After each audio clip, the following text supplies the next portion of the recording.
Hey everyone, welcome back to my channel. How are you guys doing? It's been a long time and I'm very sorry I've been away for a while. It's been a crazy year for me. I hope you'll forgive me for that. My sincere apologies. But I've read all the comments and I'm shocked and I'm so overwhelmed by the positivity and the love you've given me.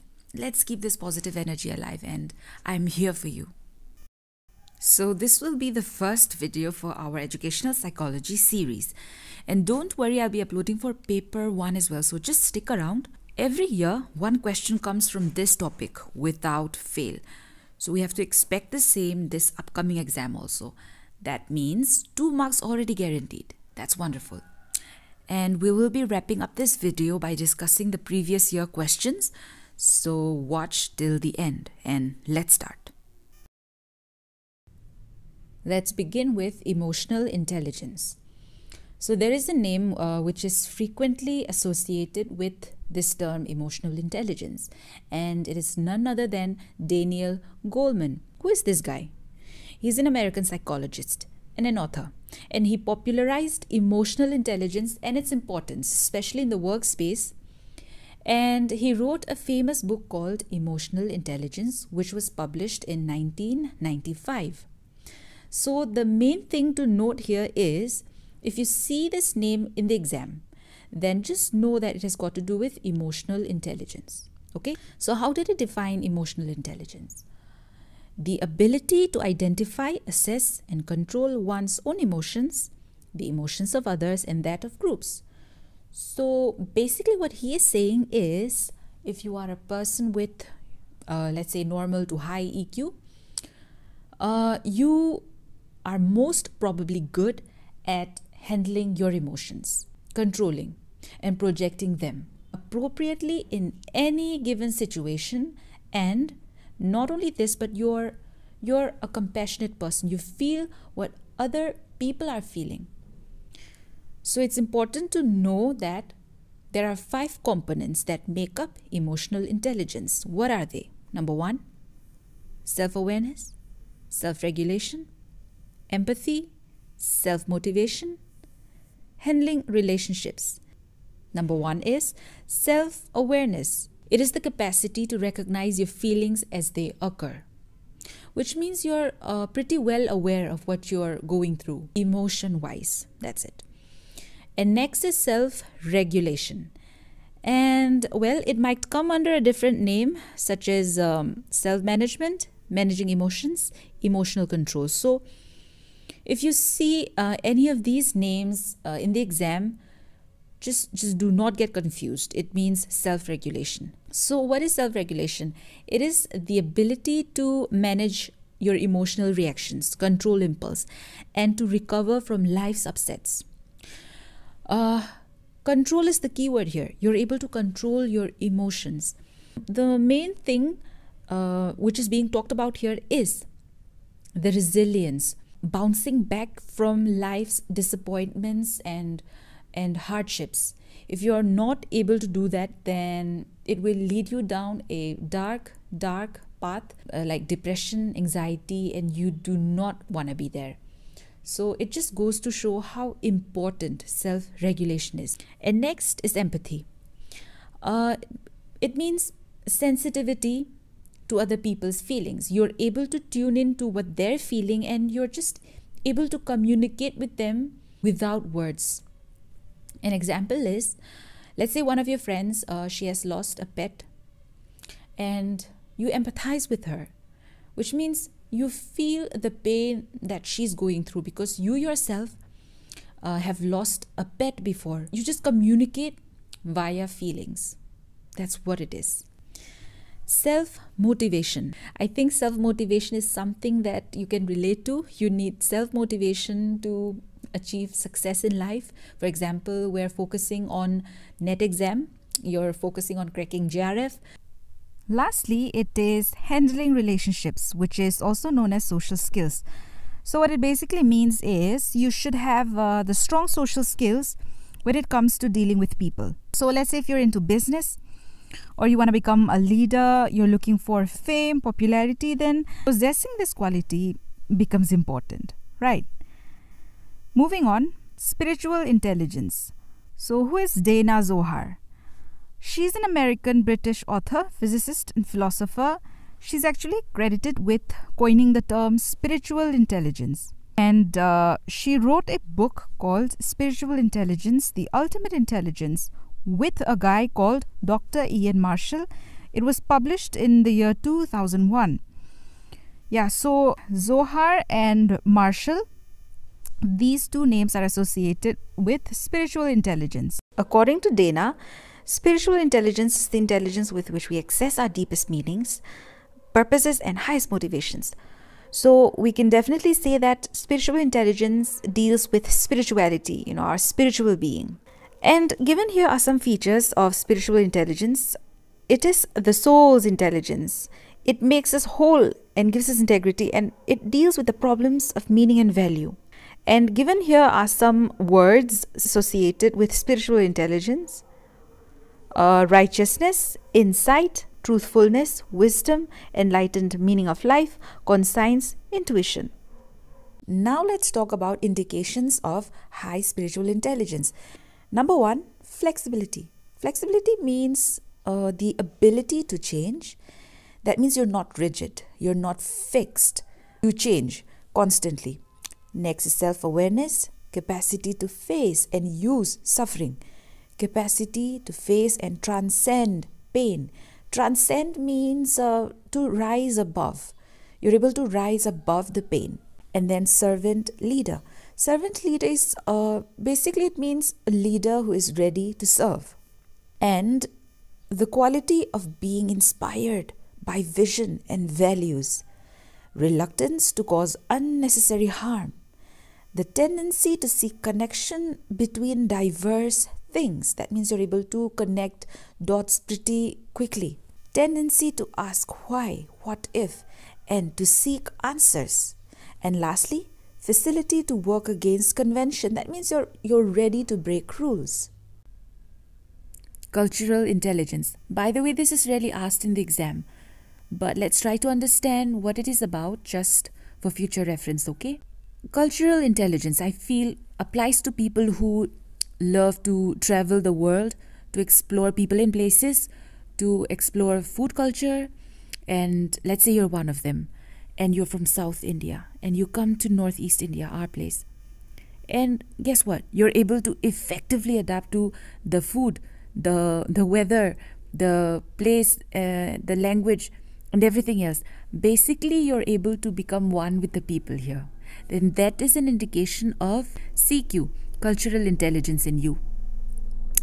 And well, you're flexible in understanding our culture, you respect values and beliefs of our people, and you're aware of our cultural preferences, and you are always interested and curious in finding out what is there, the differences that exist between your culture and my culture, and you recognize and appreciate those.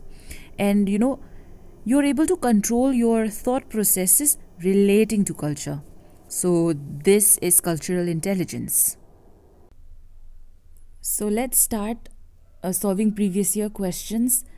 So this one is easy and pretty much to the point. You just have to go back to the slide and refer and just remember everything I taught you. Okay? So let's solve this fast. Self-awareness. Knowledge of true feeling at the moment. Self-management. Handling one's emotions to facilitate rather than hinder the tasks at hand. Self-motivation. It applies to you. Staying the course towards desired goal, that is cracking Net-Jrf. Empathy, being able to sense what others feel and want. Social skills, ability to guide others' emotions and the way they act. So the correct key is 3. Next we have assertion and reason. So this is a very popular type of question in the NET exam. I'll tell you how to approach such questions. So first you have to see if the given individual statements are true.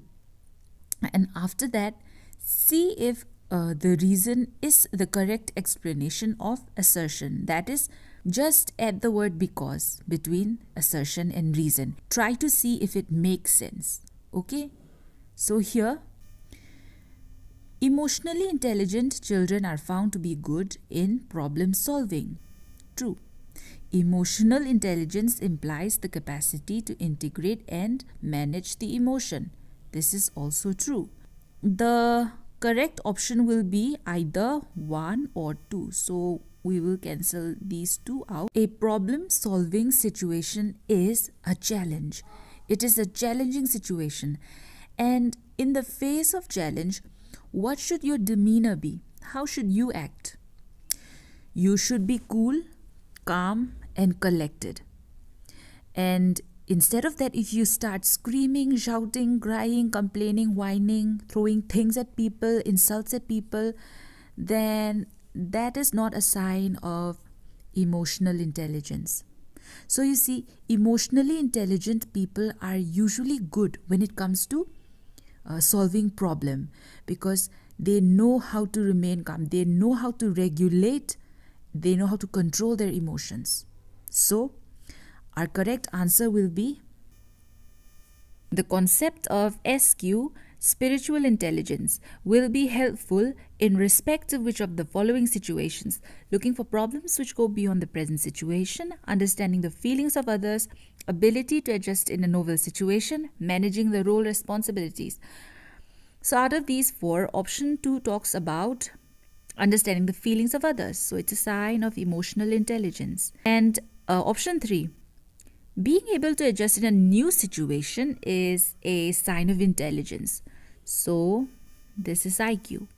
So as you know, spiritual intelligence is when you start questioning the meaning of life after death, what is beyond this life, and you start connecting with your higher consciousness and your higher spiritual being. So out of option 1 and 4, the one that sounds closest to spiritual intelligence is option 1.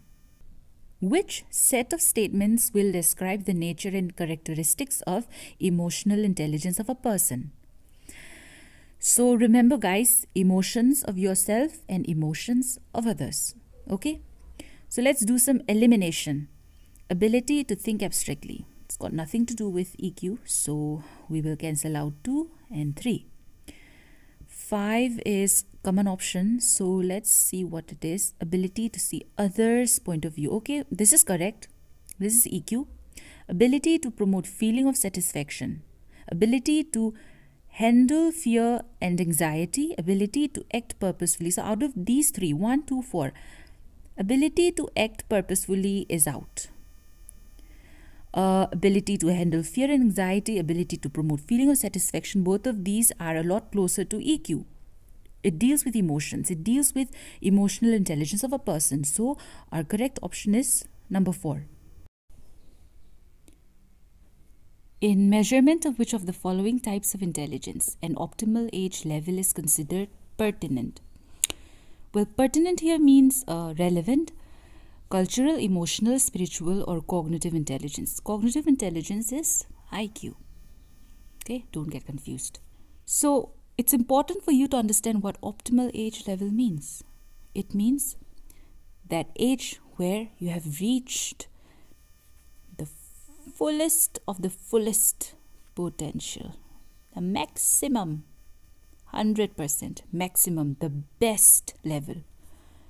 So when you measure a certain kind of intelligence, let's say CQ, SQ, EQ, or IQ, we talk about optimal age level. So out of these 4, which one we are talking about? We are talking about cognitive intelligence, because your IQ peaks when you're of a certain age. So that is what we mean by the question. The answer is cognitive intelligence. So this is the same question from a different year. Which of the following types of intelligence reaches an optimal development ceiling? The answer is cognitive intelligence. So this is match the following. List 1 types of intelligence, list 2 thinking involved in intelligence. So before I go ahead and solve, I would like to explain to you a bit about what is behind this question. IQ means it's measuring your reasoning ability. So it involves serial thinking. Okay, serial thinking. That means it deals with numbers, formulas, things, and rational thought processes. That is IQ. And EQ, associative thinking. Well, associative thinking means forming association with things and emotion. For example, when you see food, you feel hunger. When you see your mom, you feel love. So that is associative thinking. Okay, so it deals with people and you think with your heart and body. SQ, spiritual intelligence. Well, unitive thinking. Unitive comes from uniting, unite, union, which means one. That means you're able to unite with your higher self, or you're able to unite with the universe and think as one. It carries a very spiritual meaning, and it deals with consciousness, and it's about maintaining your inner balance. So just remember this, okay? And let's get back to the question. IQ is serial thinking. EQ is associative thinking. Spiritual is unitive thinking. Cultural intelligence is transsituational. Transsituational meaning it's not limited to one location, okay, one surrounding. It is like across various locations. So it implies cultural intelligence. Which concept of intelligence addresses the problem of meaning and value? Spiritual intelligence. Assertion and reason. In order to be able to present learning materials in a systematic manner and to promote group learning, a teacher's IQ and EQ must be high.